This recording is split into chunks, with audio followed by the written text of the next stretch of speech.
Good morning, everyone. I'm the last thing before lunch. And if you want to serve lunch while I'm speaking, that's fine. My name is Celso Martinez, and I have a company called Zenitram and Associates Public Relations. Zenitram, that's probably the first question I'm asked, is what in the world is Zenitram? Zenitram is Martinez spelled backwards. So my website is ZenitramPR.com. I said that to a lady once. It's Martinez spelled backwards. She looked at it and said, "You're right."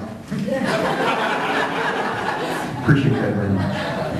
The second question I get asked a lot is, are you the guy that worked at Dallas Independent School District and quit because they wanted you to move to Dallas? And I said, yeah, that's me. And the truth of the matter is that I like McKinney so much, and I want to be part of this community so much that I did. I walked away from the Dallas Independent School District. Now, the DISD has been in the news quite a bit here lately, and I'll never forget my first day there.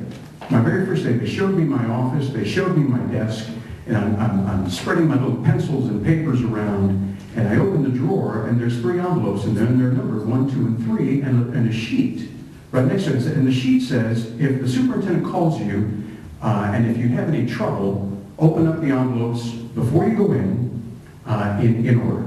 I said, fine, this is great. This is a great job. If I ever get in trouble, I know exactly what to do. I open the drawer and pull out the envelopes. And sure enough, shortly after I got there were some problems with the P-card program, this credit card program. Some of the employers were misusing it. So the superintendent called me. Well, before I went in, I opened up envelope number 1, and it was from my predecessor. And it said, blame your predecessor.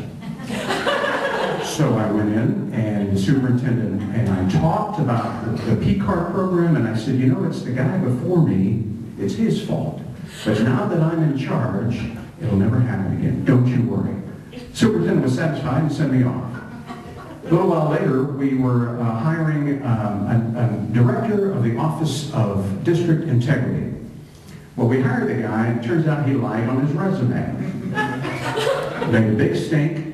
The superintendent called me. But before I went in his office, I opened up envelope number 2, and it said, reorganize the office. Great. So I go into the superintendent, he and I have a conversation, and I say, you know what, the problem is that the office, the department needs to be reorganized. And once I reorganize the department, it's going to be no problem whatsoever. Superintendent bought it. I'm thinking, this is awesome, but I've only got 1 envelope left. So sure enough, the newspaper found out that we hired some teachers who had some criminal records.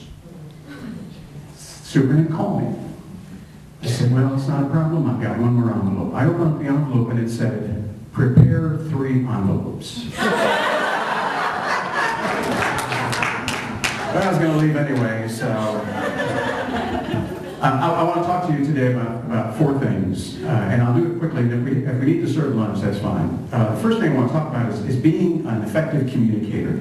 And in order for you to be an effective communicator to your employees, you need to be an effective communicator within. We're going to talk about that for just a second. Second, the second thing we're going to talk about is this thing I call the Zenitram principle.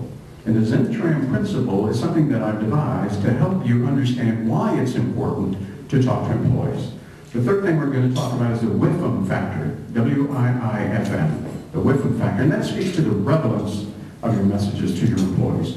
And then the final thing is the creative corollary, which says that a printed newsletter may not be the best way to talk to your employees.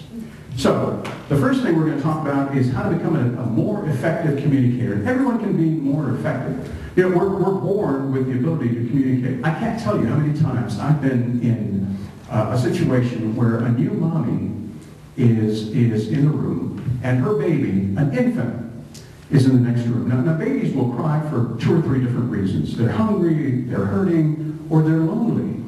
And we're born with the ability to communicate. And the reason I know that is because we'll be in a room with a new mommy, and some of you mommies may know this already. They'll hear their baby cry, and they'll know exactly why that baby's crying. They will know instinctively, oh, don't worry, she's just lonely. Or, oh, that doesn't sound good. So we're born with that ability to communicate, to transfer these concepts, even as babies. Of course, as we get older, we try, our parents often try to beat it out of us. How many times have we heard, children should be seen and not heard. Well, I'm the kind of guy who hates to hear that kind of thing. Because I think children develop their communication activity, their communication function, even as they're toddlers and growing up. I'll never forget, my sister Elizabeth hosted the family for Thanksgiving one year, and she invited a lot of people. I come from a big family anyway, and she had spread out a Thanksgiving dinner, and she was just going crazy. And I remember we were all kind of sitting down and settling in for Thanksgiving dinner, and Elizabeth called her little boy, Timmy, come and pray. Well, Timmy didn't want to pray. And Elizabeth was already harried by this time, but she insisted that Timmy lead the prayer. And Timmy just didn't want to. Timmy, I don't want to pray, Mama. And Elizabeth was getting really perturbed and said, Timmy, you get over here and you pray. He said, I don't know how to pray. Yes, you do, Timmy, Elizabeth says. You just pray like Mommy prays. Talk to God the way Mommy talks to God. And Timmy says, you want me to pray like you pray, Mommy? Yes, do it the way I said. So Timmy closes his eyes, folds his hands, and says, Dear God, why did I invite so many damn people?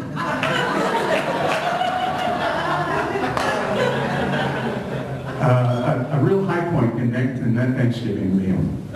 So we're born with the ability to communicate, but there's a way for us to become better and more effective communicators. And really, it's 3 steps. And I call it the 3 Ds of effective communication. The first D is define the audience.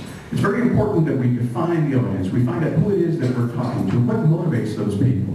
And that's really important. If we skip that step, if we skip the definition of the audience, we're in deep trouble because the rest of our communication activity is not going to hit the mark. So we need to define who the audience is. Here we answer the question, who needs to hear our message? The second D is develop the key messages. Now, we have a lot of information. We'll talk about information in a minute, but we have a lot of information that we want to impart to our audience. But we need to be sure that we define 3 or 4, no more than 4 key concepts that we want to share. So the second D, develop your key messages, often is an exercise in cutting back the information to the key concepts. And then the third D is decide on delivery. Now, oftentimes we think that a newsletter or a printed piece is the best way to speak, to share our information. That's not